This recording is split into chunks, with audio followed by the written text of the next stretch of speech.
What's up, y'all? Kelly Clarkson with Wayfair. My favorite thing about the holidays? Decking out my whole house. It's not a competition, but if it was, well, I'd win the season with Wayfair. Outdoor inflatable Santa? Got it on Wayfair. Trees, lights, and ornaments? Wayfair. Hosting must-haves like dining sets, beds, sheets, and towels? Wayfair. For everything in your style delivered with fast and free shipping, visit wayfair.com or the Wayfair app to win the season. But again, it's not a competition. Wayfair, every style, every home.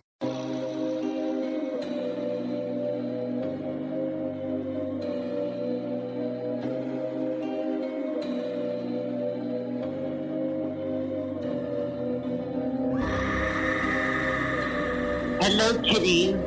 This is your Julie, the Crypt Keeper, and you're listening to Slasher Radio.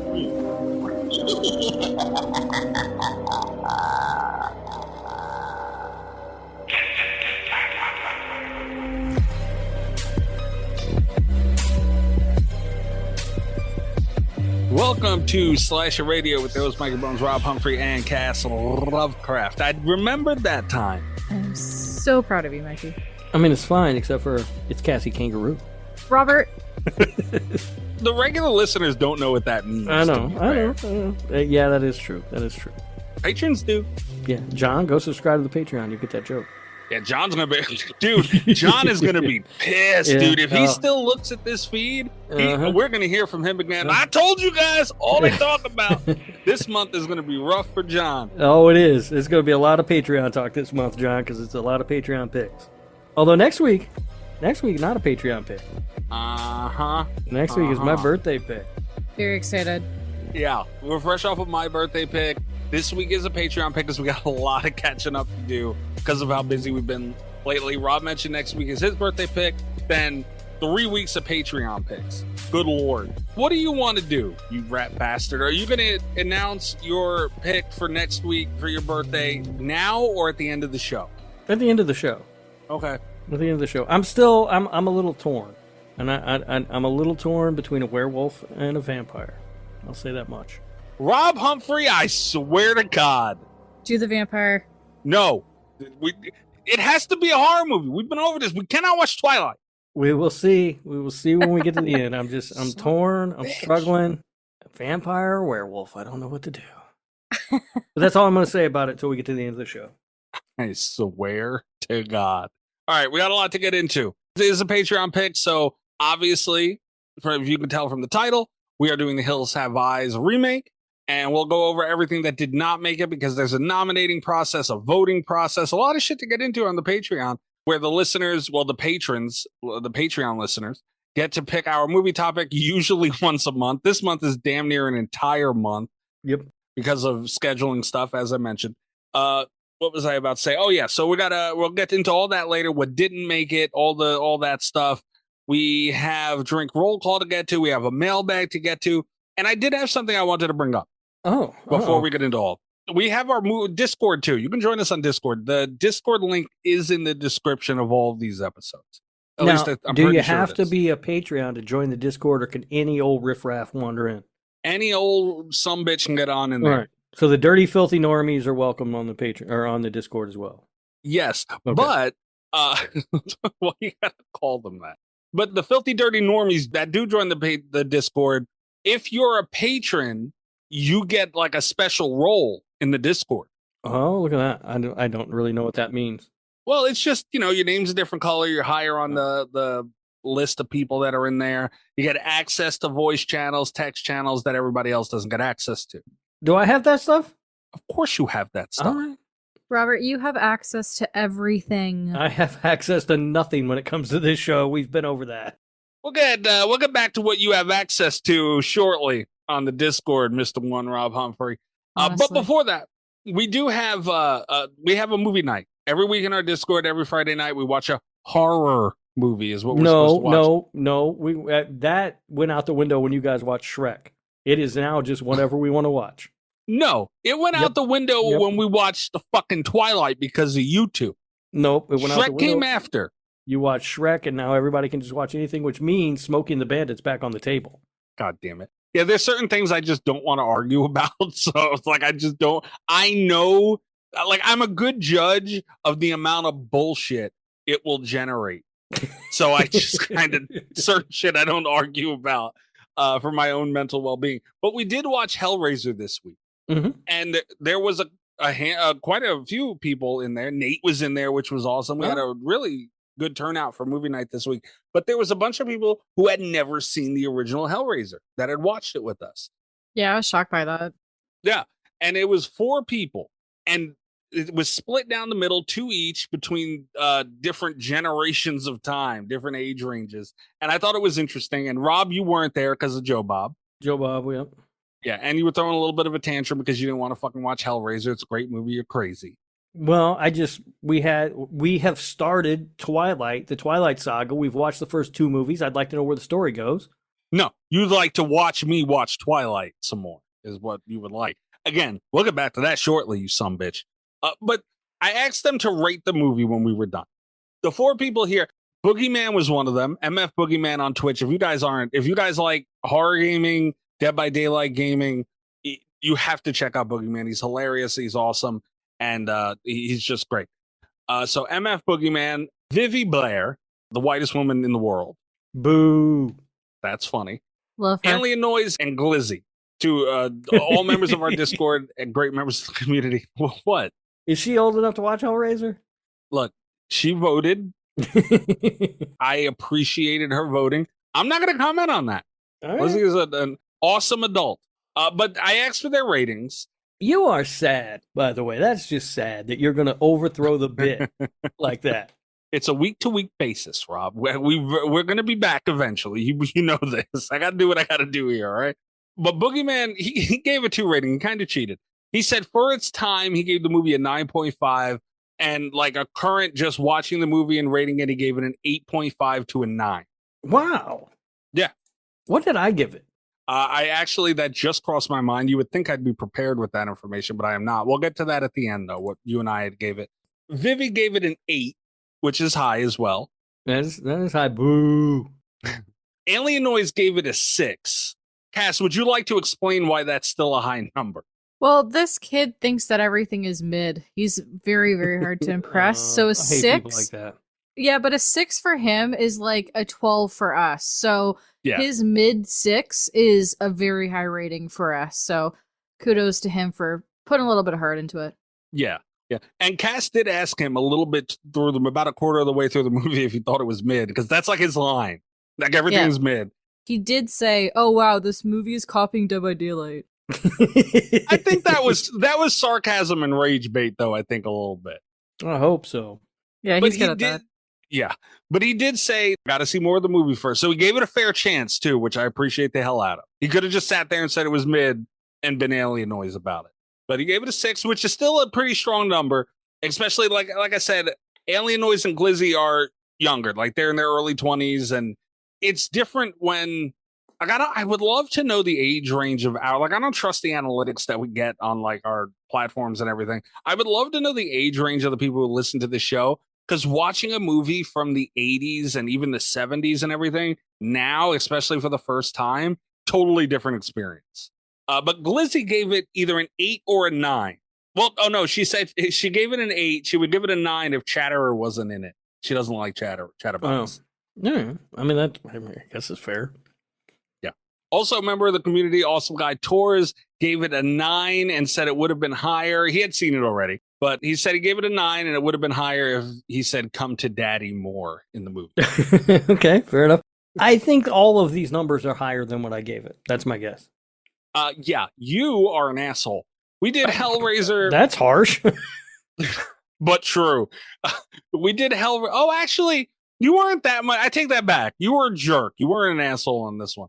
We did Hellraiser back on episode 246, and you gave it a 7.2. All right. That seems all right. Cass, that's low, though, right? Yeah. Off the top of your head, what would you give it, Cass? Probably 9. 9? Okay. Yeah. That's right. I gave it a 9.5. All right. I mean, I feel like a 7, what'd you say, 7.2? Yes. Like, I feel like that's consistent with what I've been saying about it. Like, it's a good movie. It's just overrated. It's not true. It's not true. But we would like to hear what you guys think about this in the comments, text messages, whatever else, however else you get in touch with us. Even on the YouTube. The episodes are up on the YouTube, so you can do that as well. Ours in the chat. God damn it. But yeah, I thought it was interesting to see like the different generations and watching this movie for the first time and what they thought of it. And it seems to hold up across the board for everyone not named Rob Humphrey. Yeah. Yeah. Everybody's wrong. That's what I've been saying. Oh my God. You are something else. Also, horror court. We can't do the music because YouTube will throw a fucking fit if we did the music. But we got some stuff to talk about, Rob Humphrey. What did I didn't do anything. I wasn't even there for movie night. Like he was laughing. He just starts laughing because he knows. He knows damn well what you did. And nothing. I did nothing. Nothing. Mm-mm. That's what you're standing on. Nothing. Yep. Nothing. Mm-hmm. Okay. Well, let's see the nothing. Like I mentioned earlier, for movie night, we put up during the week, put up movies, trailers, posters, whatever you want, and then we vote for what we watch on Friday night. You, Rob, decided to remove votes for the movie night. How do you plead? That doesn't sound like something I would do. Okay, before we continue with trial, I'd like to let you know there are logs in the Discord. Can I delete those? It will show that you deleted those, even if you could delete those, which the answer is no, you cannot delete them. Wait, logs in the Discord on what? Exactly. It's called action logs, and I can see whenever somebody even enters a voice channel, Discord will record it. Okay. It's called something that you don't have access to. Another thing. You do have access to, you just don't know where to find it. Yet another thing I don't have access to. You do have access to, and you also have access to remove the votes, which I cannot believe you figured out how to do. All right. I'm proud of you. I already owned up to this thing in our chat. Yes, I did it. I was just as stunned as anyone else that I figured out how to do it. And I was a little drunk with power at that moment. And honestly, I was never going to admit to having been the one who did it, except everybody started pointing the finger at Canada. Yeah, everyone started messaging me like, what the fuck? You all assumed that I was too stupid to figure out how to do it. No. Cass gets a misdemeanor offense here. You're getting a felony, federal maybe. Cass gets a misdemeanor because Cass removed my vote earlier. And I was like, this motherfucker. And I didn't even make a big deal. I said, you know what? We're going to overcome the Twilight War because that's what this is all about too. Everybody listening. They try and make me watch more Twilight movies. There's a group of people alongside me who hate those movies. So it's a battle every fucking week. And there's a group alongside us that support us in our brilliant decision to nominate Twilight each week. I will be honest, that group that supports us watching Twilight is dwindling because Mikey keeps buying them off. Yeah, I only bought off one person. Yeah, you keep siphoning people off. No, you've bought off 3 last week. Yeah. You keep I didn't buying buy off people anybody. Everybody made their own willful decision.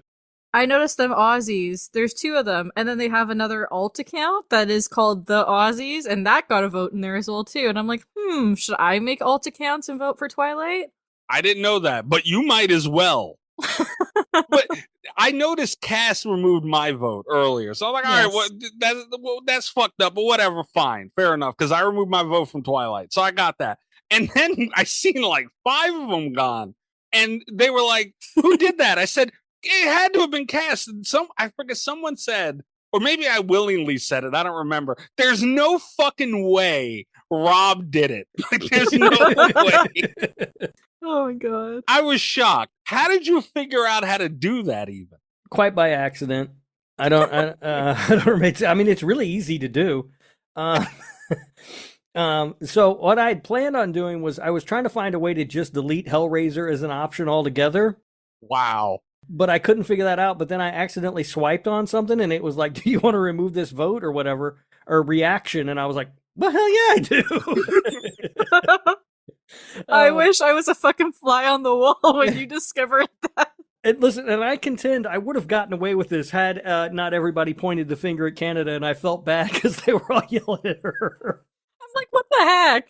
I yelled at Canada initially because she had deleted my vote, and there was no fucking way in my mind Rob Humphrey was going to figure out how to do this. Like, so it had to be Cass, right? And I yelled at Cass about it, and she said it wasn't her. And I was like, let me see. I was like, holy fucking shit, this guy. Well, the funny thing about it was I deleted Mikey's, and then I literally stepped away from my computer, and my Discord started blowing up on my phone. And I'm like, what the fuck's going on? I look at all the messages from everyone being like, why the fuck are you deleting my vote? Why are you deleting my vote? And I'm like, what the fuck did I do? I go on there and I realize that Alien Noise and Lizzie, their votes are gone. And I was like, oh, this has got to be Rob, but there's no way. You're not beating the allegations. That was the other thing. Had it just been Mikey who was going off and yelling at Cass about it, I might have just laid back and not said anything. But the people in the actual Discord that aren't in our chat, they were, I mean, it sounded like they were ready to grab pitchforks and torches and go after Cass. Yeah. Like they were taking this fucking serious. Beauty and the Beast, kill the beast, man. Yeah, so I was like, calm down. We're not electing a president here or anything. We're picking a movie night. Hey, man, people like movie night, you know, like, and it is a good thing that they enjoy it the way they do, and they don't play apparently. Yeah, but calm down. Come on. We all knew that Hellraiser had won. Just chill out. Jesus. Yeah, Hellraiser was up, for context, for those that weren't in the Discord to see, was up by like 5 or 6 points. So the 3 that probably got down 2 after I was done. It was. And I check that whenever Twilight really catches fire, which is damn near every week. I check that shit because I'm like, I gotta mentally prepare for what I have to go through. And when I checked and seen that, I was like, what the fuck happened? Yeah. Also, I did not know that there was such a log that could be checked. I was not aware of that. That was funny.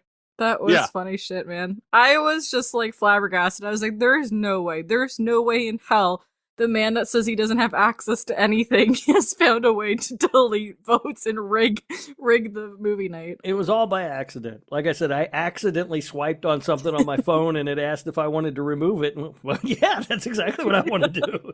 What about this one and this one too? A happy accident, that's for sure. Unbelievable. See, and this is the reason why there's limited access for Rob, because when he gets too much power.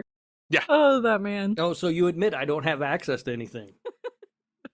You have access to everything, you just don't understand how to use it. I don't have access to the movie list, I don't have access to the Patreon, I don't have access to the YouTube, I got access to nothing. I really want to just do like a screen share right now to like walk you through how to get access to these things because you have access to them. He does not have access to the YouTube. He absolutely does not. That I will fully admit. Oh no, that would, our YouTube would be deleted in like a day. Yeah. He would go, oh oops, I swiped something and it asked if I It is very like me. I do like to just click things and see what happens sometimes. Yeah. And I know that very well about you. I don't need any happy little Rob accidents on the goddamn YouTube, okay? All right. So you just plead guilty on this one, huh? Yeah, I mean, I'll take it. I mean, I already admitted to it. What am I going to do? I mean, who knows? I don't care. Whatever. You should care. I don't believe that shit. All right. I feel better now that we got that out in the open. All right, good. I wish I felt better. I'm still torn. I'm just torn between this werewolf and this vampire. I don't know which one to pick. Motherfucker. I don't know what to do. Go with your heart, man. Just go with your heart. I don't like the setup you're creating right now. I just don't All right. know. I want you, Rob, hold on. Which one do I love more, Because I kind of love them both. Rob, can you hear me? Yeah, I can hear you. I got to talk to you for a second. Just me and you. Should I leave? No, just don't listen. Earmuffs. Rob, I see what you're doing. Okay. Mm-hmm. Mm-hmm. All right. And I don't like it. Well, you got to let it play out. No. But trust me, Mikey. Trust me. I fucking hate it here. All right. Can I come back now? Yeah, earmuffs off. Yeah, you're good. Okay, thanks. Just wanted to check. Yeah. All right. Drink roll call. What are you guys drinking? Drinking bourbon. I'm drinking a Caesar. Oh, that's that Bloody Mary thing, isn't it? Call it a Bloody Mary. Up there with your Caesar. Captain Dressy Pants or whatever that thing was called. Oh my god. Mr. Dress Up. God. The Canadian what Canadian Mr. Rogers. Yeah. So you got a Canadian Mr. Rogers and a Canadian Bloody Mary. All right. Yep. Fair enough. Oh, Canada. Oh, Canada. I started drinking bourbon about halfway through PDX's list on Greg's Live. So PDX's list will drive you to bourbon. it I believe certainly that. will. It certainly will. I am drinking a Rob Humphrey special rum and coke. Not bad. What kind of rum do you get there? Bacardi. Not bad. Okay. Dark Not or bad. light? It's light. I'm not crazy about light rum and a rum and coke. It's not bad. Yeah. No, it's. I mean, it's doable. But yeah, I'm not crazy about light rum and a rum and coke for some reason. But and good for you. also, Good drink. It's a solid drink. Yeah, and remember, I had I put the clear rum in that Sprite thing that you love that I have so much. The whatever the hell, the Sprite Chill. And remember, I had the problem of putting a clear liquor in a clear drink and not being able to tell the pour. Same goes with clear liquor and ice. So this motherfucker is not it's not playing around. Yeah. Clear liquor in anything, really. I mean, you can't see it. Yeah. I'm feeling it though. I feel it knocking. Okay. Voicemail. Trace the call. It's coming from inside the house. 917-397-KILL, 917-397-5455. You can leave a text message for the show, voicemail for the show. The Patreon, John, is a good way to get in on the mailbag. You can comment directly on the episodes, nice and easy, and nothing gets lost in the shuffle. Also, YouTube. We do have some YouTube stuff in here as well. Ours in the chat. Yeah, I was just about to say ours in the chat. Yeah. We don't have a chat. We do. Just accept it. If we had a chat, I would accept it, but we don't have a chat. We do. People can comment on YouTube videos, which makes it a chat. People can chat with one another. I think out of all of us, we've learned this week, I'm the computer expert. Ours in the chat. I hate you. All right. Did I say the whole spiel? Text messages read by Ghostface, voicemails get played on the show. We haven't had a voicemail in a while. And saying that, I feel like I might as well just say Candyman a bunch of times, and we're going to get one from Greg. So we almost got one this week. Greg did say, had he finished listening to the episode in time, he would have sent a voicemail about last week's episode. No. Probably yelling at me. And me. He was not happy with any of us. That voicemail probably wouldn't be allowed to be played on the show because we're on YouTube now. So I listened to Greg at Darth Gregor too on TikTok. A lot of horror content, weekly lives every Saturday night. It's a good time, despite Greg being there. I listened to Greg's video, his TikTok rather, on the Blair Witch Project. There is no way, whatever, like him unleashed in a voicemail, hearing us praise that movie would have been playable on any platform. I'm just saying. He would have as he called it, crashed out again. That is probably true. Yeah. All right, here's the mailbag. Oh, you left a message? That's adorable. You really thought nobody was listening? Well, I always am. Let's take a look at what you psychos sent in this week.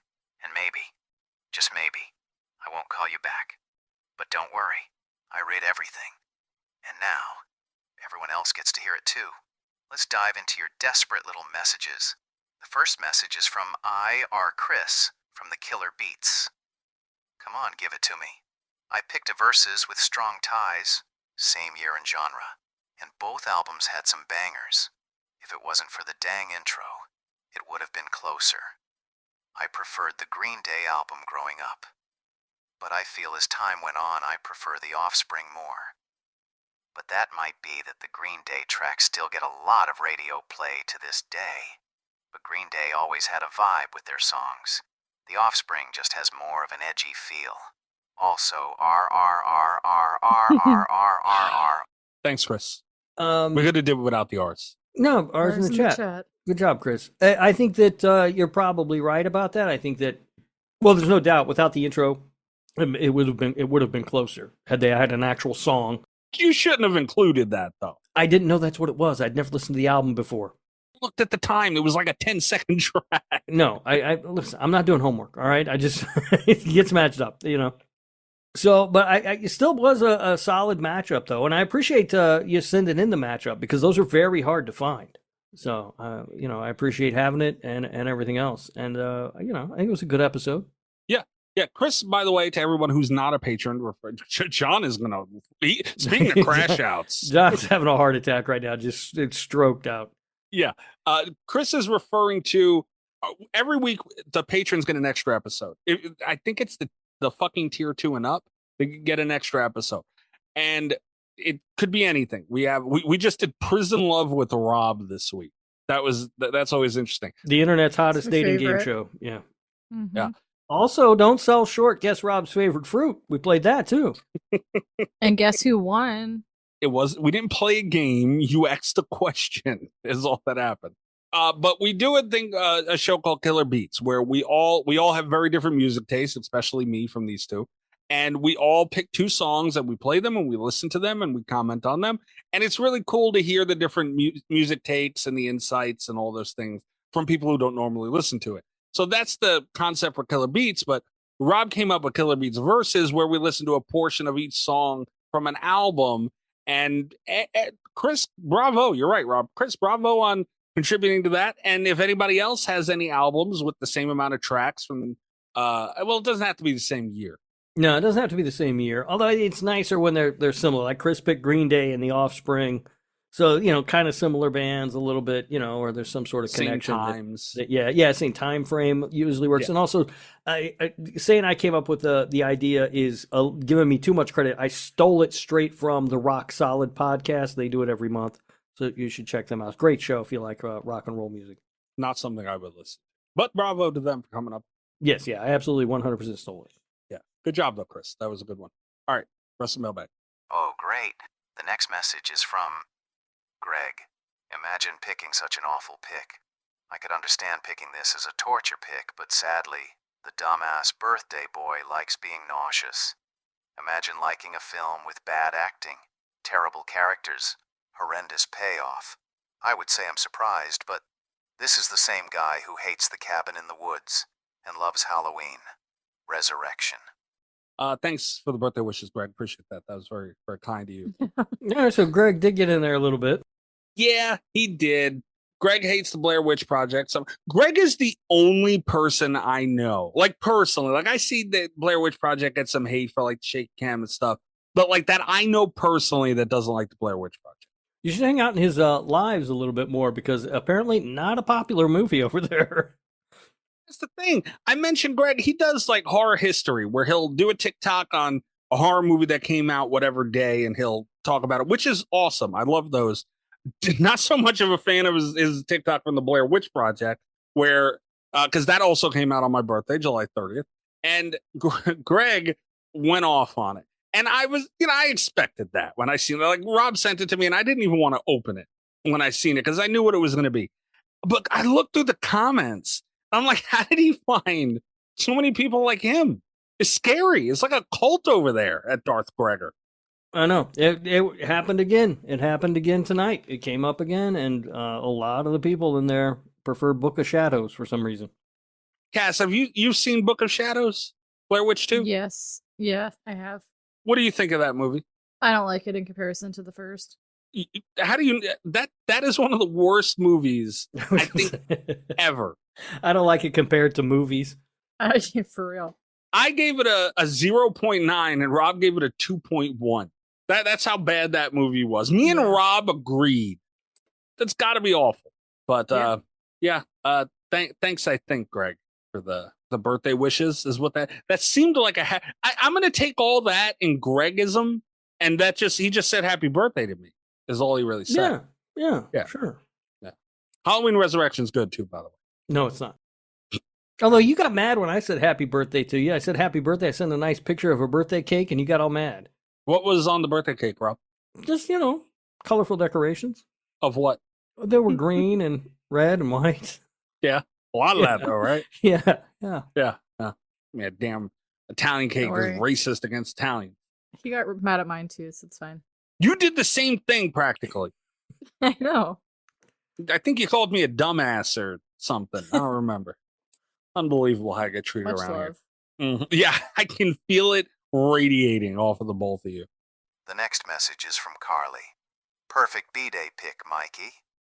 Hell of a deal. Short and sweet. Thank you, Carly. Look at that. That's a message. Yeah, it was super sweet. Or super short. And super sweet, I guess. Yeah. To the point, though. Yeah. Appreciate you reaching out, Carly. Yeah, it's a good pick. It tied away all the way around. Same day. Loved the movie. Iconic movie. Good movie. Everything was perfect. That is a stellar birthday pick for me. And Carly noticed that, and I appreciate Carly for it. Yeah. Very different from the last message about my birthday pick, but, nonetheless. I'm gonna have to look and see what day my birthday pick came out. Text message. The next message is from Darkest XX Night. Yeah, the love relationship was a little too fast for me.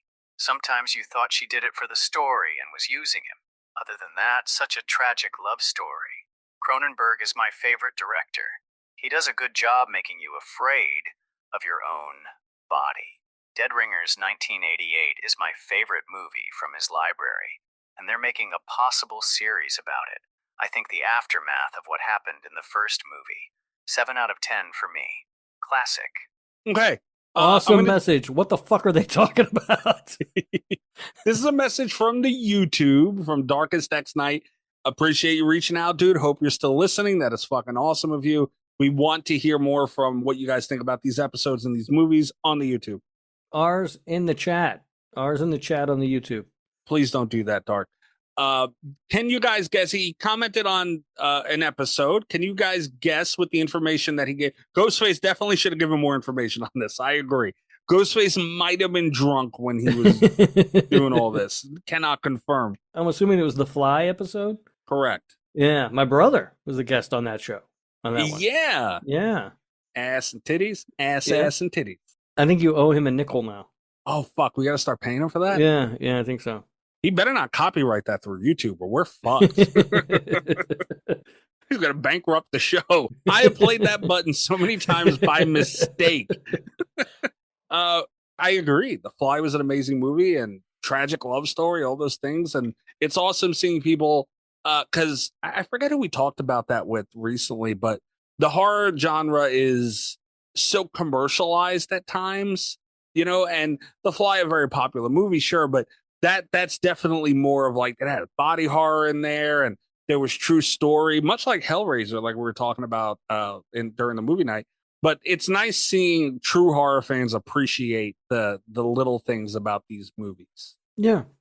Also, if you like body horror with a great story, I highly recommend Together. Brand new movie that's in theaters now. Very good. Cass, thoughts on The Fly? Great movie. I actually watched it for the first time not that long ago, like a couple years ago. It was one of those movies that I've always seen bits and pieces of, but never fully watched it from start to finish. And I'm glad I sat down and did, because I definitely think that it is a very, very, very good movie. And I love Jeff Goldblum. Oh, dude, I say it all the time, man. That man, he had some long stroke going on with that thing. Good Lord. Goldblum putting it down. And the effects peak. Incredible. So good. Yeah. Absolutely incredible. And again, we talked about it. I know it's weird giving discussions that people weren't there for, but obviously that came up during the Hellraiser on movie night. But The Fly was made a year before Hellraiser in 1986. Dude, what they were able to achieve in these movies like The Fly, like Hellraiser, with practical effects was absolutely incredible.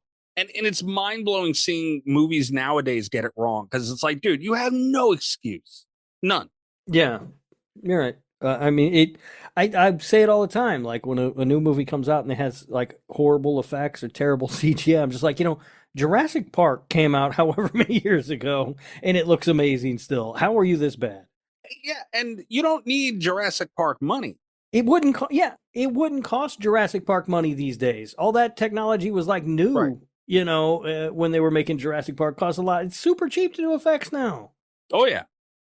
The amount of knowledge I have in any level of effects and the limited editing knowledge that I have, what I'm able to pull off in CapCut alone, there's just no excuse, dude. And obviously I'm talking about very low level things, but just seeing the technology that's available and the things that people are able to do with programs like CapCut, which is not even on the radar of filmmaking. There's just no excuse. There's absolutely no excuse.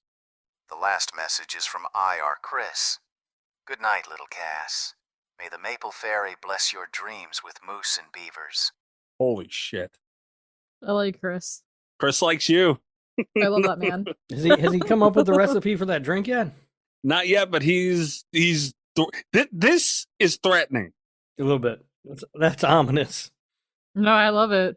If Cass went down to the Canadian police station and pulled up her car next to all their mooses and all the things that they ride around on in Canada. They ride horse. Don't they ride horses up there, Cass? Moose. They have to be moose. Horse. We have people on horses. Yeah, they wear like orange coats and they ride horses around or something. No. Oh my god. Don't you have that? Oh Like my Dudley Do God. Right? Oh my god. I'm shocked you know what that is. This is what Americans think of Canada, though. Like, for real. I thought that's where your cops were. See, like Mounties, right? We Remember that professional wrestler, the Mountie, in like the 80s? Oh my god. No, I don't. Oh, I just thought that's I what wasn't they were. alive. In my head, they ride around on moose, and I like to call them mooses. So that's as far as my brain it will allow me to go. Fuck logic. All right. All right, Cassie. I mean, Chris ain't playing. He's conjuring up something. Chris, Good luck. Send me a DM. We'll chat. Cass trying to talk her way out of it, Rob. You believe this? No. No. I'll drink whatever drink he crafts for me, but I just want it to be like not poisonous. So Look, Chris won't kill us. He has yet to kill any of us. And I'm sure he's been outside in all of our bushes already. I'm sure he's had the chance to kill us if he wanted to. This is more fun for him. I don't know endgame. Maybe it all leads to him slaughtering us. I don't know. But as of now, he's not going to kill us yet. I'm pretty sure. But that was the mailbag. Lengthy, but we got a new face in there, and we got to hear from Carly again, which is always nice to hear from Carly. Greg too, I suppose. Yeah. Can't win them all. That's amazing. All right, we're gonna take a really quick break, and we will be back with The Hills Have Eyes. Oh, dude, my butt hurts. What have you been doing? Y'all that talk to me here? Fucking hate you.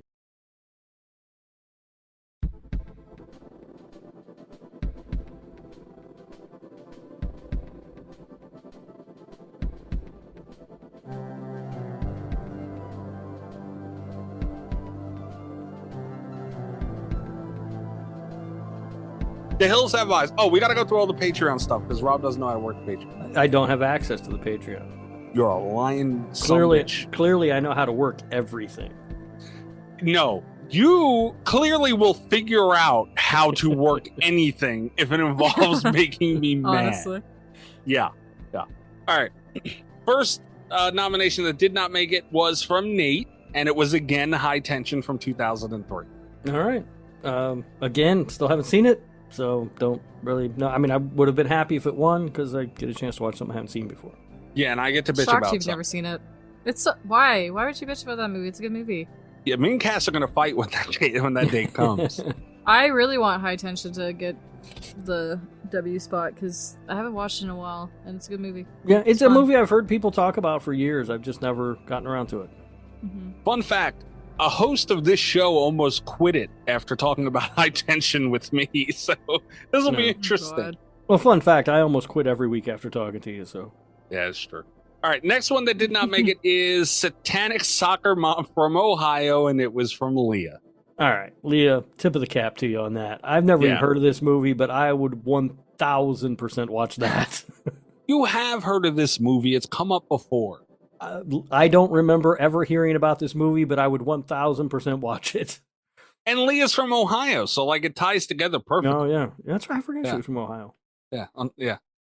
Good job, though, Leah. I mean, I'm sure it's absolutely awful and a terrible movie, but A, it might not be the worst movie that you've picked that is one, and B, it'll be an argument. Yeah, and you're from Ohio. See, we won't get any. I'm almost positive we won't get any negative reviews for talking badly about it. Leah owes us that positive review. The next message is The next movie that did not make it is from Nesto, and it was Dread from 2009. Have not heard of it, dude. I just heard somebody talking about this. I don't remember who it was. I think they liked it though. It was the Canadian couple, the Our Life in Horror. Check them out on YouTube. But they were talking about they watched it and liked it. That's Friday the 13th girl, the remake. Yeah. Okay. No. All right. I also commented and this is true. I commented on Nesto's post for Dread 2009, and I said, not gonna lie, I seen your name come up and was terrified. I thought for sure And it was out of my mind that Nesto's been holding that damn Tree movie over my head, and I thought for sure this was the week. And it wasn't that yet. No, and Nesto said, in hindsight, right after your birthday would have been great time to drop it. Damn it. A very rare moment of Nesto dropping the ball. He is dead on at all times, usually. Yeah, he usually doesn't miss. He hasn't been able to get it to win yet, but he usually doesn't miss when he picks it. His timing is usually impeccable. Yeah.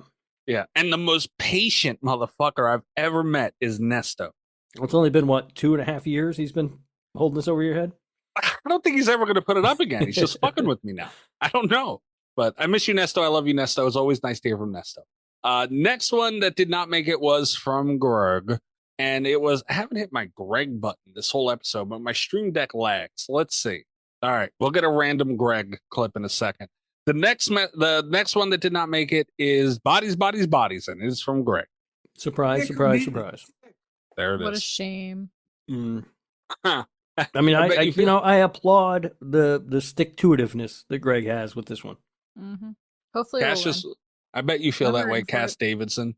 Mm-hmm. She's so proud of it, Rob. Like she doesn't see the shame. It's almost like she's less bothered by that than Cass Kangaroo for some reason. Oh, by miles. By miles. Yep. Next movie that did not make it is from Amber, Slasher Radio Hall of Famer. And it is another stick-to-itiveness. Winnie the Pooh, Blood and Honey 2. Yeah. That would have been awesome if that would have won. Yeah. Also a message from Amber with this one. Amber says, end quote, there are some really good boobies in it. No, see? Did not know that. She knows how to pitch the movie. Yeah. Yeah. I mean, bravo on that, Amber. That you know the angles. Good for you. Okay. Here's where I get mad. The last movie that was nominated and did not make it was from one IR Chris. Hell of a deal. And it is Poultrygeist, Night of the Chicken Dead from 2006. Chris, why? Shooting for everybody with that movie. Cass, have you ever seen this? Do you think I've seen that movie? I've unfortunately seen it. I don't know. No. Well, No. let me put it to you this way. It's the last movie I started and didn't finish. Oh, okay. Yeah. Good to know. It's a trauma film. It is not good trauma. It's awful. Like, just and I forget what movie I was talking. Oh, I was talking to somebody about Sharks of the Corn recently. Great film. And they were like, no.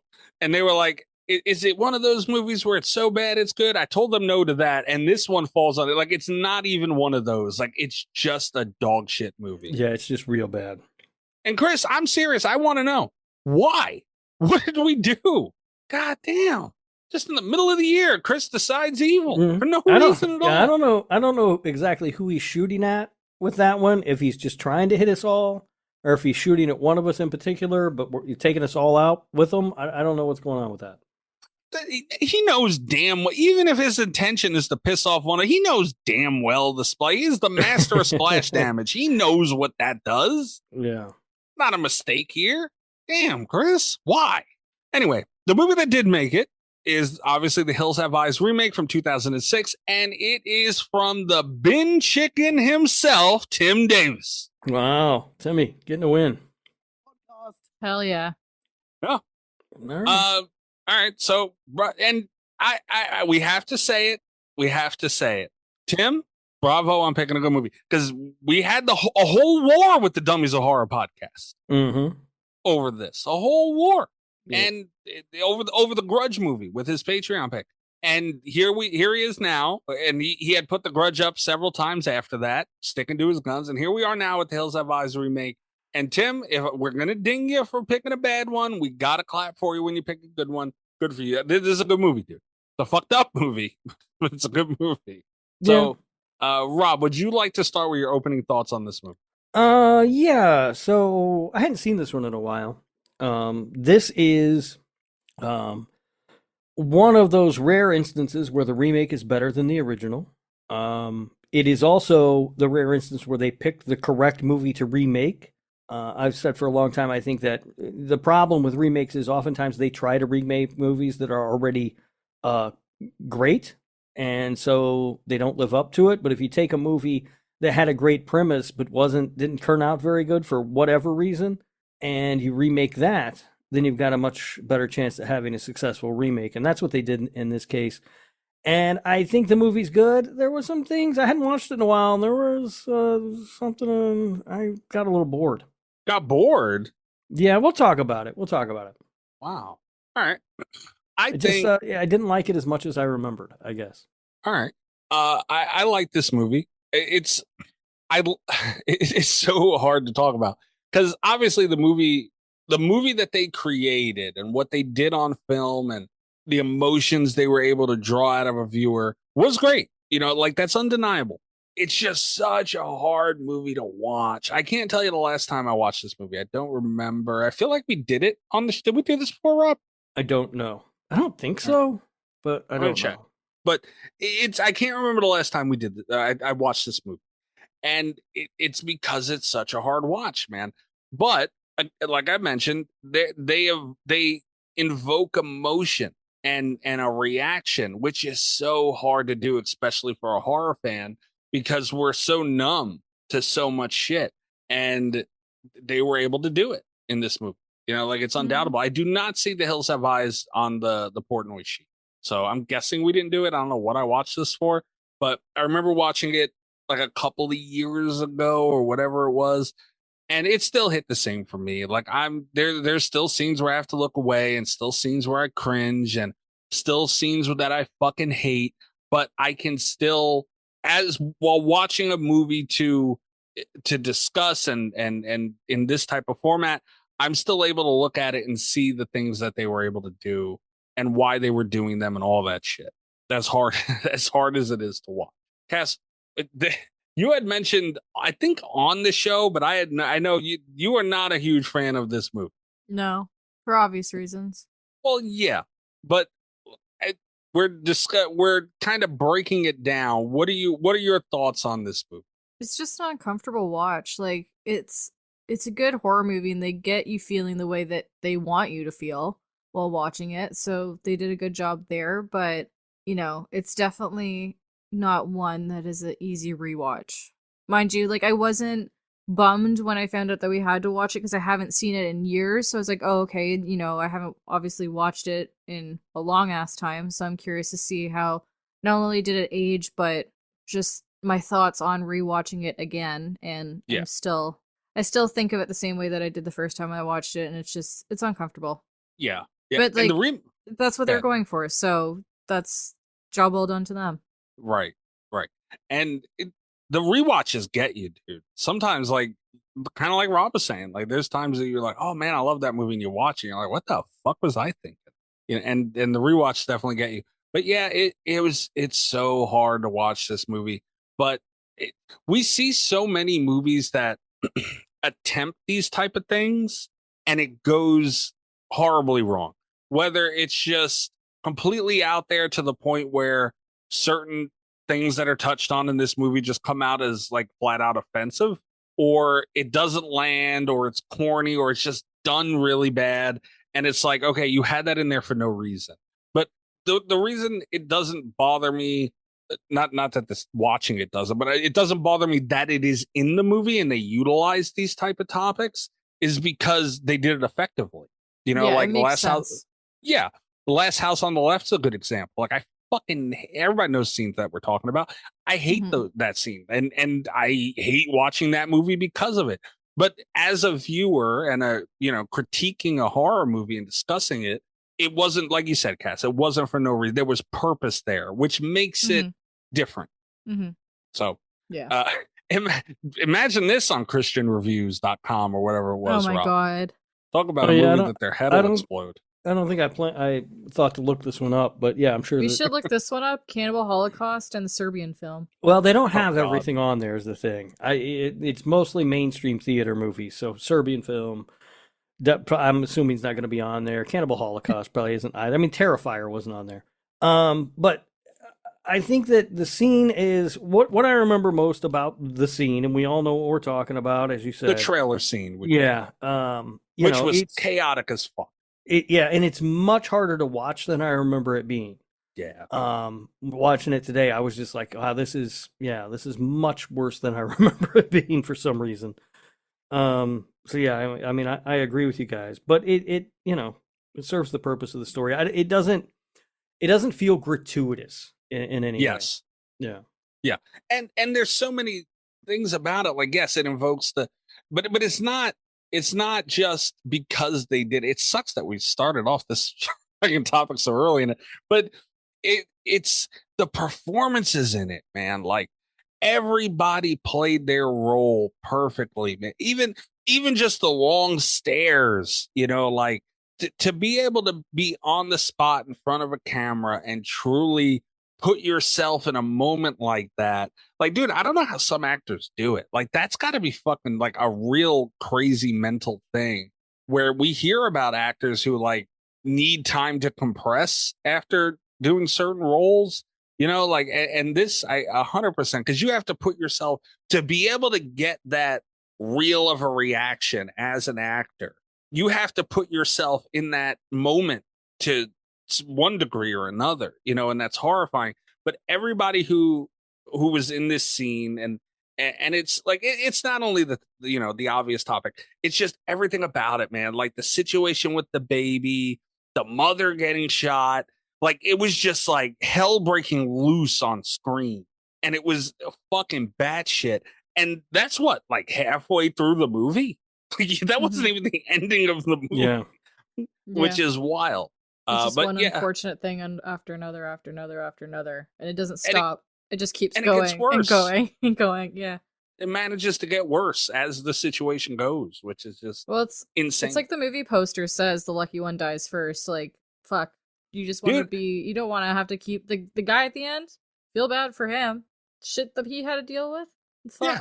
I didn't even think of that, dude. That is a fucking. I don't remember I remember the poster of the movie, but like I don't remember vividly enough to remember. That is a fucking awesome point, dude. Yeah, I don't want to live through this moment. Like, you talk about therapy. Holy shit. Mm-hmm. The marketing of this thing was really good too, because you had things like that. Like, imagine having to market this movie. Like, your job's a little easy because it's, the Wes Craven film from the original and all that. So your job's a little easier because that movie, it wasn't like, I guess we could talk about the original later now. I don't know. But the movie, the original Wes Craven film, The Hills Have Eyes, was nowhere near this brutal. Like, it's like, for its time, it touched on certain things that were uncomfortable. And Michael Berryman was a part of that. And like, they did do that for their time when that original movie came out. But this one, so you have that on your side where, okay, it's an iconic horror title and we're remaking it. That's easy to sell in a theater. But you have to embrace what you're doing. And they did. And you still have to get people into theaters to do it. So like I remember the marketing for this too. Like, it was everywhere. When The Hills Have Eyes was coming back, like it didn't shy away from what it did. Mm-hmm. Like, even before the movie came out, which is a wild thought to put that on a poster. That's very true. Yeah. I mean, the movie does a good job, and I early on, especially, it much like Texas Chainsaw Massacre, of just feeling hot. Like, you can just feel the oppressive desert heat. Like coming off the screen, and they use the desert very effectively, because the desert is an interesting place. It's very beautiful, but it's also very creepy. If you've ever driven through the desert, like it's very beautiful, but it's extremely creepy, especially when those long stretches where there's nothing. Mm-hmm. And it's creepy in a different way than we're used to. Yeah. Like, you walk by like the Myers house, like, that thing boarded up and everything. It looks creepy as shit. This is like just open nothingness, but there's like that feeling of despair. Mm-hmm. Yeah. Which is why this would never happen to me, because I would never take any shortcut that started with turn onto the dirt road in the desert. Fuck no. I'm not turning on the dirt road anywhere, but certainly not in the middle of the desert. I'll stay right here on the nice paved road, sir. Thank you very much. I don't care if it's going to shave 2 hours off the drive time or not. No. But yeah, it's effective. I mean, it's effective at a lot of things. I really like the family dynamic. It seems like a real family. they get on each other's nerves. They sort of drive each other crazy, but you see at times they care about each other. They love each other. They try to pull together as best they can when things get bad. Like I really like that because it feels like a very real family to me. And so I think that is partly due to the writing, but also due to the performances, because the performances are great. Ted Levine is in this. The man's a national treasure. Big Daddy. Yeah. Greatest nickname given to anybody. Big Daddy. That's a good point too, Rob. I noted the opening. I did something with opening scenes semi recently, a year or two ago. I don't remember. But dude, this movie is super underrated for opening scenes because it does hit that TCM feel with the desert, and then it quickly cuts to crazy kills right out of the rip. Mm-hmm. I mean, there was a kill where someone got hit in the back of the head with a pickaxe, and it came through that helmet thing that they were wearing. Like that was what in the first 20 seconds of the movie. Yeah, it's pretty early. Reminds me of My Bloody Valentine. Yes. Yeah. So this is a super underrated opening scene for horror movies too. Honestly. Yeah, we should do that sooner or later. I mean, it's good. It gets into the movie. It gets things going quickly. It's sort of that opening, that cold open that then, you get that setup, but then, we kind of go a little bit before anything else happens after that. But those cold opens are effective to sort of establish, what's happening, what the movie's sort of tone is. And this one does a really good job. There's another nod, I think, to Texas Chainsaw Massacre in this movie also, when Ted Levine's character gets back to the gas station and he goes walking back into the guy's house part of his, which, by the way, if I lived in the back of my gas station, I would have more separation between the store part and my house than just a beaded curtain. I think, I'd put like a regular door up there probably. But he goes through the beaded curtain and he's looking around and he sees as he's looking at the newspaper articles or the things that the guys has like hung up on his bulletin board to, give him all the clues he needs to know what's going on. There are sounds that sound sort of like the camera clicks in Texas Chainsaw Massacre. I don't know if you guys know. Yeah, I don't know if you noticed that or not. I fucking hate that sound. It doesn't sound exactly the same, but it's kind of similar. And it's it had to be a nod, right? Because Alexander Aja is a great film director. And he had to have taken some of his inspiration for this film from TCM. I don't see how it almost seems impossible that he didn't. And that had to be a nod to that film. Oh yeah. Yeah. And Cass, you only hate that sound so much because it's the sound you hear when you die in TCM, the game. Funny. But no, it's like nails on a chalkboard for me. Like, I love to hate it. I don't know what it is. It's just that camera noise. It's eerie because the context behind the camera noise, so it just gives you that feeling. But yeah, love to hate that. And if you played the TCM video game as good as I do, you would never die. Yeah, Rob's goat at that game, man. It's true. Holy, you can't die as killer. You played the game once and you were the killer. Of course you didn't die. I know. And I carried you. I was amazing at it. Amazing. I carried you the whole game. You did nothing but sit next to, but look for Grandpa and then sit next to Grandpa. I scored almost as many points as you did. I hate that it's true, but it was a glitch. We're not talking about that. God damn it! You make me so mad bringing that up. You said something and all that too that and I completely forgot. See, you pissed me off so much intentionally. Just throw me the fuck off. God damn. Another thing too that I think. And I talked about it with Dan Allen, who the director from the Bambi the Reckoning film. In movies like Bambi the Reckoning and The Hills Have Eyes, just like a brutal movie. Terrifier isn't a good example, but I'm saying like just brutal movies. You don't look at the story as often. Like you're kind of just there. You remember the blood and the guts and the fucked up scenes, and they're all very effective and they're very memorable. But dude, the story for this was really fucking cool. You have people, and it's different from shit we know, like a guy in the woods or, girl at home or being stalked or whatever typical horror movies are about. This is like a testing field for nuclear bombs and all these things. And Like, dude, this shit went on, especially way back in the 80s and all that shit. Like, they did do testing, and they were not very good at thinking about the long-term effects or even the immediate effects of those things and the people around it. And like, this is, I don't want to say the story is real, but like, people were affected by this stuff, Absolutely. like yeah. And it's, the premise of it is very real. And honestly, we don't know what the long-term effects to long-term exposure to these things truly were. Like, we have some idea, but like, we don't know certain areas. We weren't told everything about this. Any government's not going to be completely honest that they affected people this way to test fucking war weapons, So it's a lot of food for thought. And I did a little looking into this because we were watching this movie in Discord, and another member of our community, Adrian, who is a big horror fan and usually has a lot of little bits about certain things with movies. He brought up that there is a real place that's like barred off, and I looked it up, and it's called Marshall Islands in Bikini Atoll. And I practiced this earlier so I would get it right, but that was like pre-drinking. So here we go. In Weetok Atoll, and these are islands where they did nuclear testing and all these things, and they're like cut off where nobody can access them, probably for obvious reasons like that. But it makes you think, like, people still live around there, or maybe they're hiding something, and we need to go there after we go to North Brother Island to figure out what it is. We are not going to North Brother Island. And we are definitely not. Why would you want to go to a place where there's radiation? All right. Why? Right. That's smart. We don't want it recorded that we're going. Yeah, that's a joke. You're right. No, I'm not joking. We're not doing this shit. Wink, wink. I got you.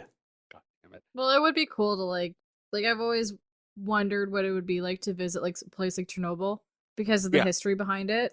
Obviously, you don't want to go for health reasons, but like it's the same thing as you're saying with this island. Like, it would just be cool to see it without, getting poisonous side effects. Yeah, because it's like movies like these, which, obviously it's an extreme, but it makes you wonder, like, what is it like at these places? Are there people? Because you see people that are in the Hills Have Eyes remake that are ridiculously deformed because of these things. But then you see people where, just like their eye is off, or like whatever, like the degree of the effects of these things. What is it like? Like, what are the people like? Can this do this to you? Like, is there groups of people? Because when you look at it, especially towards the end of the movie where they're looking for this baby, dude, they're just living out there. That's their life every day. They're just out there. That's how they're just hanging around their house. Right. There's kids playing, and it's normal day. That's just how they live. Just sitting there watching like Judge Joe Brown or something. They don't got cable, but Well, no, that lady she was watching like some judge show. I think it was Judge Joe Brown. Oh yeah, maybe it was Judge Judy. I don't know. One of those judges. Hey, what's up, y'all? Kelly Clarkson with Wayfair. My favorite thing about the holidays? Decking out my whole house. It's not a competition, but if it was, well, I'd win the season with Wayfair. Outdoor inflatable Santa? Got it on Wayfair. Trees, lights, and ornaments? Wayfair. Hosting must-haves like dining sets, beds, sheets, and towels? Wayfair. For everything in your style delivered with fast and free shipping, visit wayfair.com or the Wayfair app to win the season. But again, it's not a competition. Wayfair, every style, every home.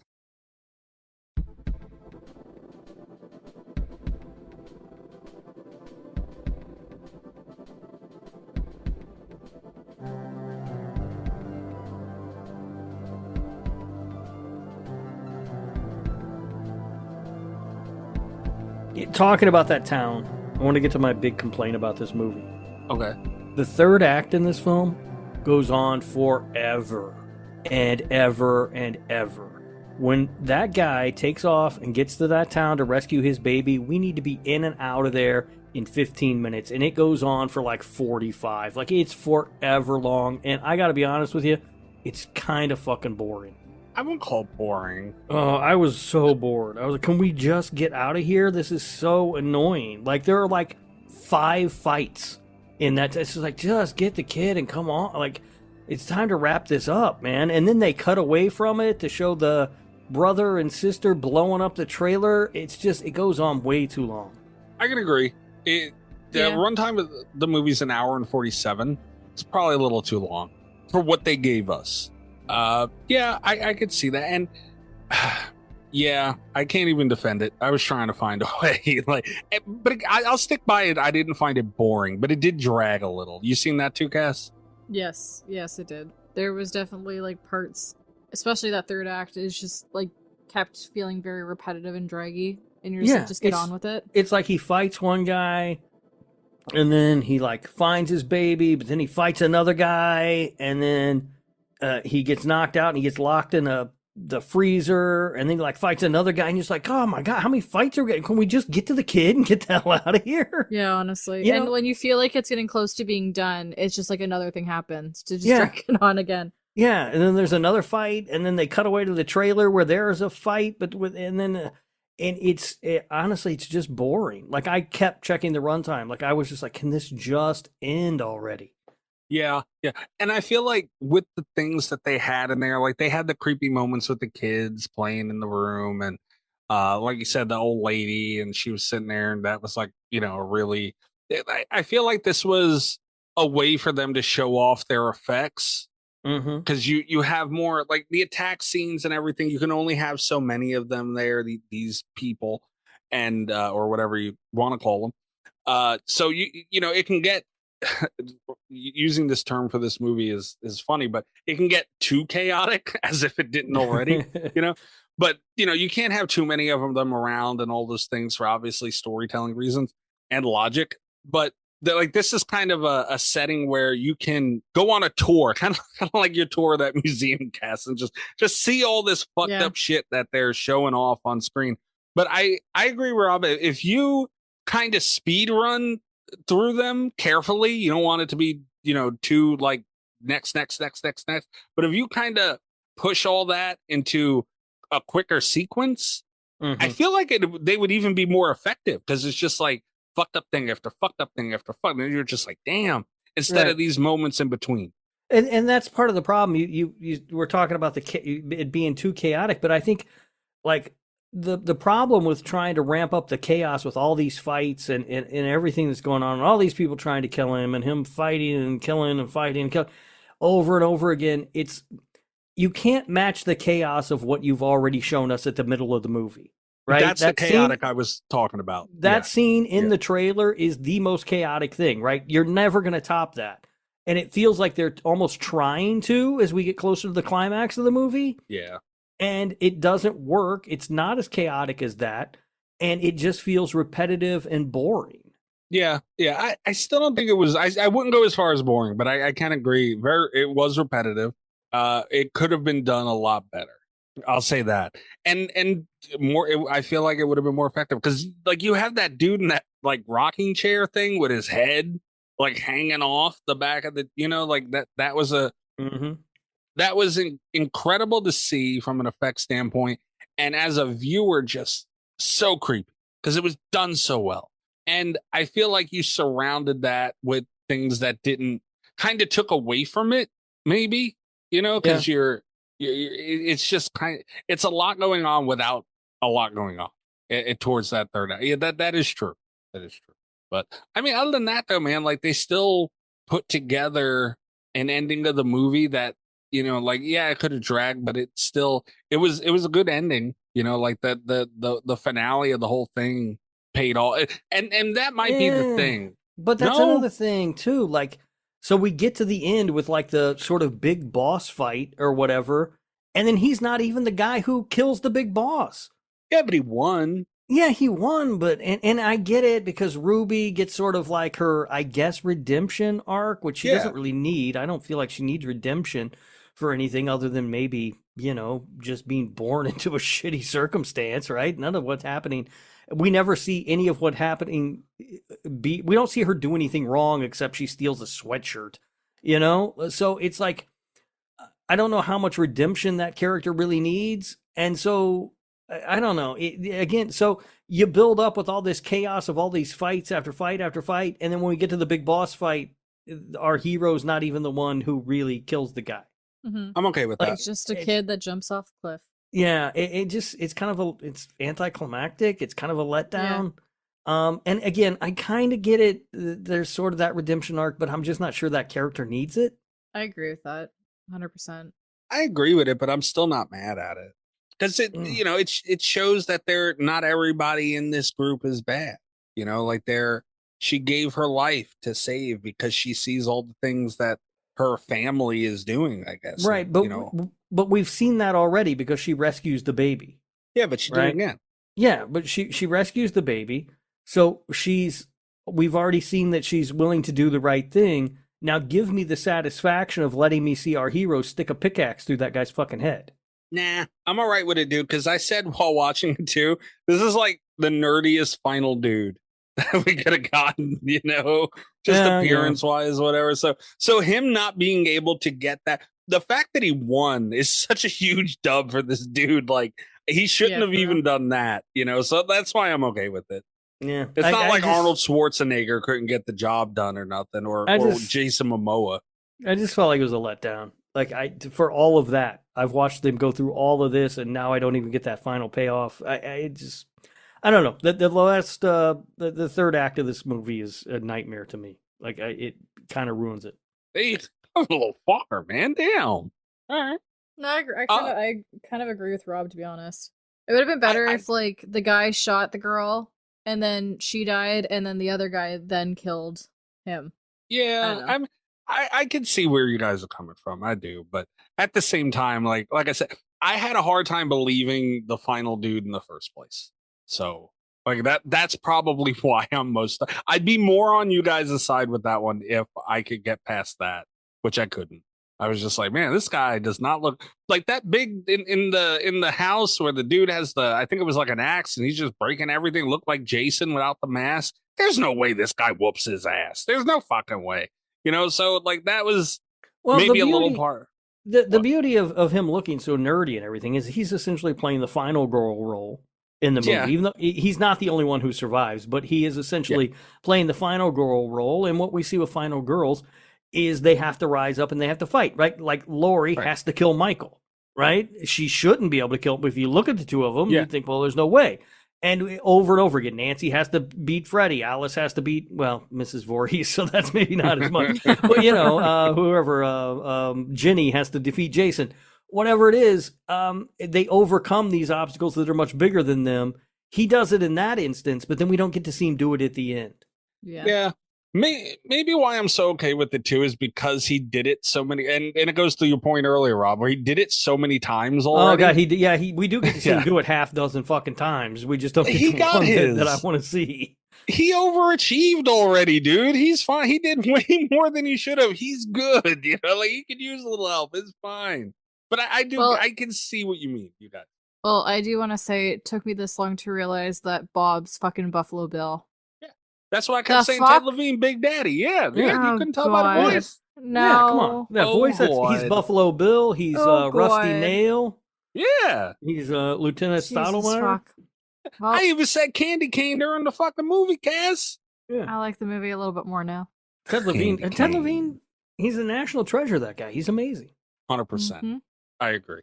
Yeah. And Just again, get him on the show. I've tried. Dude, if we could get Ted Levine. I've tried. The fact I say it all the time, man. We have been told no by the representatives of the finest talent in Hollywood. I don't think I've ever been told. Honestly, the problem with Ted Levine is he is fucking impossible to get in touch with anybody who represents him. Oh, really? So we haven't been. I'd love to get told no at least by Ted. That'd be fucking great. Yeah, at least I can say that. Yeah. Join the ranks of Robert Englund and Clive Barker and so many other people. Just say no, Ted. It's fine. Yeah, that's it.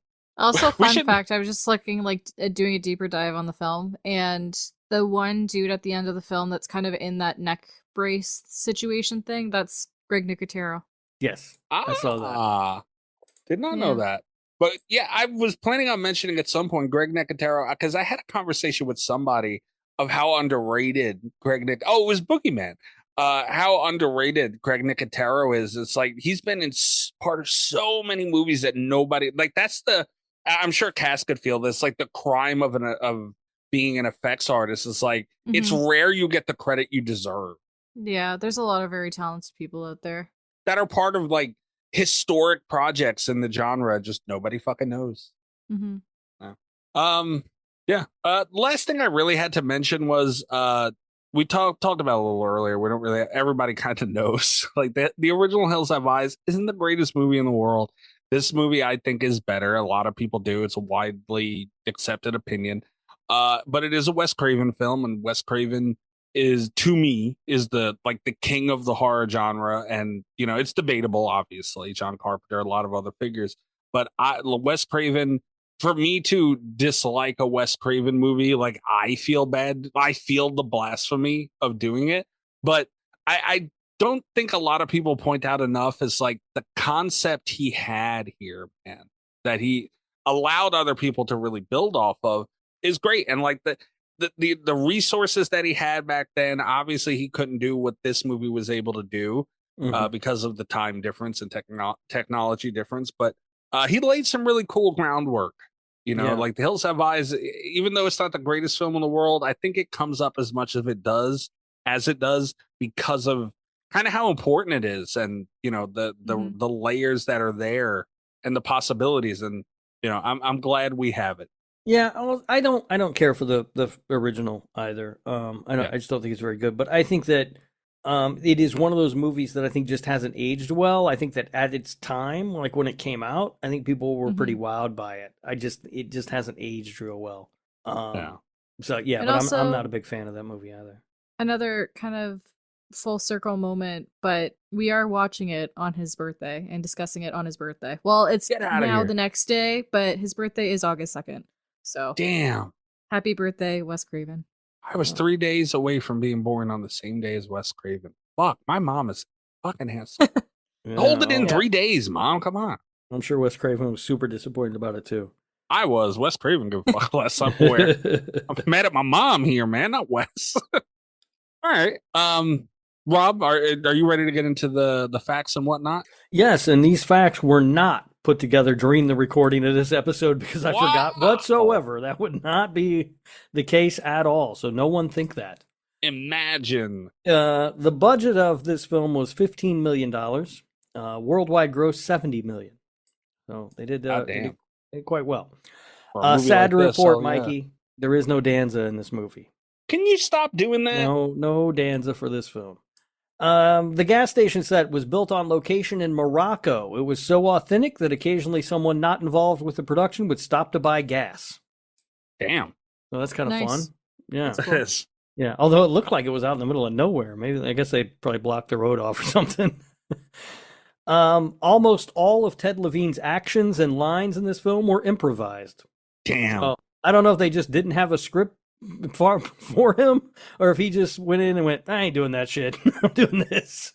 I feel like there's three options. Yes, that's true. Either he said, look, I'm gonna do what the fuck I want, or they found out they had a chance of getting Ted Levine and just kind of worked him in, or they knew they were getting Ted Levine and they just knew, all right, we're gonna just let him do whatever he wants because dude's a goat. Yeah, it'll be fine. Just let him do it. Yeah. The photos of the mutations that played during the opening credits are not of atomic mutilation, but birth defects caused by the use of Agent Orange in Vietnam. Wow. Interesting. Yeah. Really interesting. Ivana Turchetto, who played Big Mama, agreed to have her head shaved if she got paid $1,000. I'm asking for more. Yeah. Well, yeah. I mean, I don't have a whole lot of hair, so it's not, maybe. Cass, would you say shave your head for a movie for $1,000? Depending on the role. If it's a pretty iconic role, like look at V for Vendetta with Natalie Portman, for instance. Like that was such, like, I remember when that happened, it was such a big thing, and it actually benefited the marketing of that movie as well too, because people were like, oh my god, she actually shaved her head for a film. So depends. But she got paid more than $1,000. No, yeah, of course she got paid. She definitely got paid way more than $1,000. But yeah. There was allegedly great difficulty shooting the scenes where a gun was pointed at the baby, not because the child was too scared, but because it kept trying to play with the gun. It's hilarious. See, like, those are the things, man. Like the Cujo story where, like, it's really just him trying to get a toy through a windshield, It's like, a lot of people who go above and beyond about these horror movies in these moments really need to calm down, because think about the moments creating it. It's like, cut. Oh, he's so cute. Wes Craven and producer Peter Locke originally wanted to film the new version in the exact same desert location as the 1977 film, but when they went out to scout the locations, they found that a number of condominium developments had been built. No surprise there. Yeah, they were not able to use those locations. That is the trivia that was definitely not put together while we were recording this episode whatsoever. You know, you give me a lot of shit for not getting certain things done for this show, and I do it while we're bullshitting beforehand, and look at you, the nerve. I had to put together an episode of Prison Love with Rob and also guess Rob's favorite fruit today. So, I mean, I put together 2 Patreon episodes today. I forgot about the trivia. Guess Rob's favorite fruit was not a Patreon episode. It was a question. And I won it. Yeah. Cass got it right. Cass won the Super Bowl Rob question award or something. God damn it, Canada. Yep. All right, we got to score this bad boy. Rob, do you have your... I feel like you should go last, Rob, right? Maybe? Probably. All right, fair enough. All right, I'll kick us off. This movie is super hard to score because I don't want to fucking watch it again for at least another couple years, bare minimum. But I like it a lot because I'm able to appreciate a lot of things out of it. It was made very well. That being said, I give The Hills Have Eyes. This is rough. All things considered, rewatchability taking it. This would be higher if it wasn't such a difficult. I guess this would be higher if the movie wasn't so well made. If that makes any fun, go figure that one out. But everything into effect, it kept in mind here, the effects, the performances were incredible. The story and someone having the balls to take a movie. Granted, it's a Wes Craven movie, so the name is really big, and there was still blowover from all the Scream movies that were happening and all those things that were going on when this movie came out in 2006. But still, like, it wasn't a Nightmare on Elm Street, you know, like just a movie that's so praised. And they had the balls to make a movie like this and do the things that they did in it and stand by it from trailer to release and beyond. So I'm going to give The Hills Have Eyes from 2006 a 7.9. I just lowered it. I had it at an 8.1. I don't want to give it a round number. This might just be an 8. All right. It's an 8. Look, sometimes Yeah. round numbers are appropriate. I'm going to give it an 8. I had it an 8.1. It's an 8. I'm going to give it a rookie score. Okay. Yeah. Cass, do you have your score prepared? I do. I feel like if a certain scene wasn't in this movie, it'd be a higher rating for me personally. But Fair. I give it a 7.2. It's not bad. It's hard to take that out, you know, and like you can't get mad at anybody for how much things like that affect you because it's brutal. You know, it's fucking Same brutal. thing with like Lost House on the Left. If you remove that scene, it's a great movie. I really like it, really enjoy it. But it's just that one scene it lowers the score for me a little bit. But That's I get fair. it. I see the point. I see the execution behind it. But you know, could do without. Yeah, it's fair. Yeah, fair. I mean, an argument could be made that Last House on the Left, if you take that out, you kind of don't have a movie. Rob hates Last House. I would be fine without having that movie, though. It's not good. No Stranger Calls too. You take out one scene, you don't got shit. Yeah. All right. The Hills Have Eyes. What year did this come out? 2006? Uh-huh. All right. There's a lot I like about the movie. I like the feel of the movie. Like I said, it mimics the feel of Texas Chainsaw Massacre, like the heat and everything, and just how oppressively hot it is. Better than pretty much any Texas Chainsaw Massacre movie after the original one. You know, there's a lot of disturbing scenes, a lot of crazy shit happening. I like the family dynamic. I like the performances. That third act, though, is just an absolute fucking killer. I mean, I don't know how long it goes on. I said 45 minutes earlier. I don't know how long it goes on, but it feels like 45 fucking minutes. It feels like an hour and 45 minutes that we're just watching this guy walk through this fake town fighting people. It's so boring and repetitive. This is a 6.6. Whoa, Rob. I'm sorry. It's just, that's where it's at, man. It's just a 6.6. You're a motherfucker. You know that? It's not that low. It's not that much lower than Kaz. Yeah, no, I kind of agree with everything that Rob's said about this film. So, yeah, that's fair. I think in effects alone, it's a 7 at least. Damn, man. No, yeah, effects, I would give it a higher rating. But if we're talking about the movie overall, there's just, again, that one scene kind of trumps the effects for me just because of the feeling. that you feel when you watch that scene? Effects well, aside. Rob prevented this movie from being approved. It is a 7.3, Robert. Well, Cass, but she scored it under approval too. Only by 0.3. All right. Well, I mean, I've said it before. What do you want me to do? You want to be approved? Make a better movie. I can't help you. Rob's got impeccable taste when it comes to film, so. You do not believe that, you liar. You would have had to give it a 7.1, Rob, was the lowest you could have went to keep this approved. And it never got considered in a 7.1. That's fucked up, dude. All right. Are you going to announce your damn birthday pick now? Yeah, I guess it's that time, isn't it? Oh, I'm excited. I'm torn between this strapping, sexy, shirtless werewolf and this shining, sparkling vampire. Hell yeah. And I don't know what to do. Cass, what would you do? Who would you pick? I feel like you have a little glimmer in your eye, Rob. All right. You're right, I am. I'm picking the vampire. Next week, we are going to watch Sinners. Holy shit. Hell yeah. Hell fucking yeah, man. You know what, Rob Humphrey? God damn it. I can't. You got the horns, Rob. Holy shit. So Jeez. I told you I'd picked one movie if Mikey was mean and one movie if Mikey was nice. Now, the thing about it was I don't know what you guys think about Sinners. I honestly, we have not talked about it that much. No, I haven't seen it yet. I really don't know what your opinions are about the movie, but this is not, even if Mikey comes back and he hates it, this is not a spite pick because I love this movie and I want to talk about it. I think Mikey's going to like it because I've watched pieces of it and I've seen a lot of clips online and stuff, and I'm excited to now have a good excuse to watch it in full. Yeah. And I've heard nothing but really good things about it. So when I sit down to watch it next week to get ready to record the show, it'll be the 5th time I've seen it, and it came out in April. Damn. yeah, it came out recently.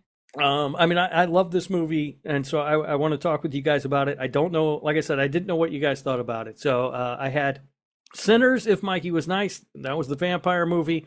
The werewolf movie, if Mikey was mean, was the Yorkie werewolf. Honestly, love the movie poster for that, though. It makes me want to watch the movie.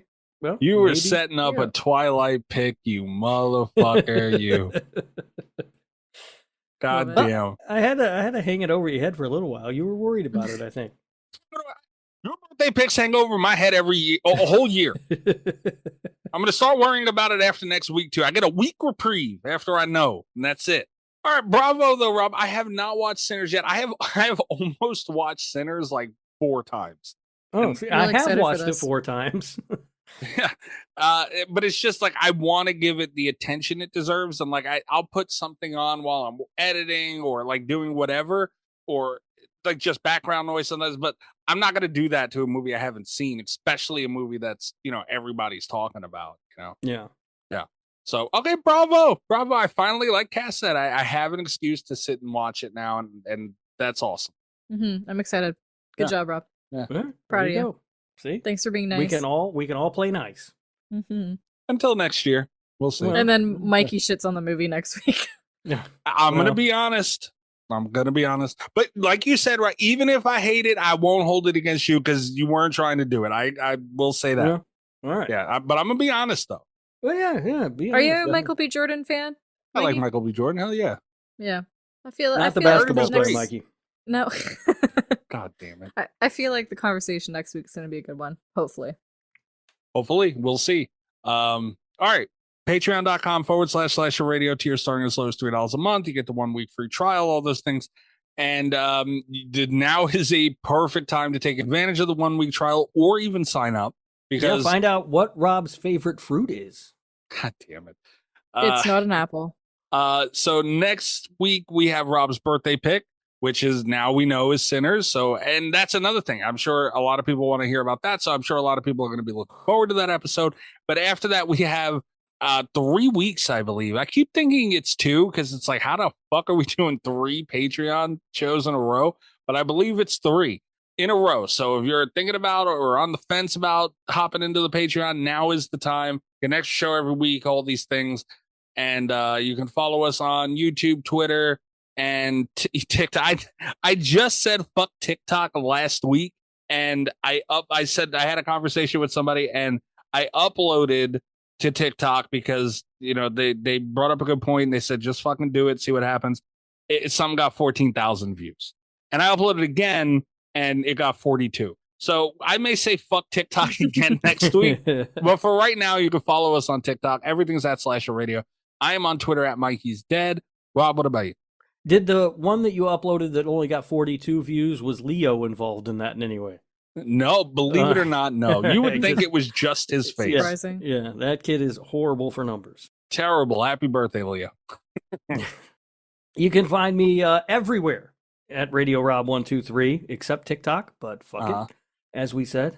You can also listen to the other show that I do, the Nick fucking Woo Cagecast. That is Nick effing Woo Cagecast in your podcast players. And coming up, we are going to be releasing our episode on The Croods, The New Age. Did you remember to tell Kat that you double banned somebody from the show? I didn't listen to the last episode. I don't know if I told her. I don't think I told her. Try to remember that this week. You got no problem mentioning talking shit about me when you had to do it. I don't know what you're talking about. I was always respectful. Who'd you double ban? I'm drunk. This drink is LJ. strong. Who? LJ, LJ deserved that shit too. Yeah. All right, Canada, where they find you? I am Makeup X Mistress. Bravo. He was giving me shit for not putting that in there. On all platforms. You got it right. Proud of you. Well, to be fair, he's got to give you shit for not putting it in there. You giving out the wrong handle. Oh, whatever. Fuck the person that has Makeup Mistress. Chris is going to start yelling at some poor makeup mistress on Twitter about moose knuckles in a little bit. Like, you can't do that to people. Yeah, hopefully they fucking change their name because they don't like the harassment, and then I can get the real name. Let's not start that conversation. Oh, Chris, I need to talk to you about a guy on TikTok. All right, guys, we'll catch you next week for Rob's birthday. Good night from Slasher Radio. I cannot believe you didn't pick Twilight. I am shocked. All the best with Slasher Radio Podcast.